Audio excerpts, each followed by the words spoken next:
Looking all right. Check one, check two. Well, good day. Ray Hewins here, Fleet Sales at Legend Fleet Solutions. We're just here. We just completed the installation of our lightweight, drill-free, Evolve flooring in a Ford Transit. Just wanted to tell you all about it. This new lightweight Evolve floor, very apropos for the EV vans. It's not wood-based, so it's not going to absorb moisture. It's not going to delaminate.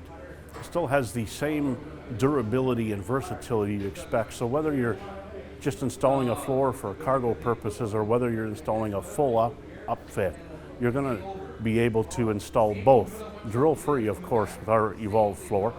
So you come over here, you'll see our Evolve floor sitting here. Again, a drill-free system, and even mount shelving to it. So if you've got a van upfit, it's not going to be a problem.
So as you can see, we're inside the van now, standing on a Revolve lightweight and drill-free floor. High coefficient of friction surface, very anti-slip. And again, it's not wood-based, it won't absorb moisture, it won't delaminate. It's chemical and oil resistant. It's gonna last the lifetime of the vehicle. It's gonna enhance the safety of your operator. We have mounted a shelf unit here, again, without drilling through the floor of the van, ensuring that the battery is still protected, but you still have the integrity and the strength in the floor and the mounting of the shelving to ensure, again, the safety of the operator and the functionality of the upfit. This floor provides the very base, the very foundation of your upfit, and whether it's partial or full upfit, or maybe you're just putting the cargo floor down for delivery purposes, this floor is obviously designed for any use and purposes. And we put it through some extreme durability testing to ensure this floor enhances the safety of your operator for years to come.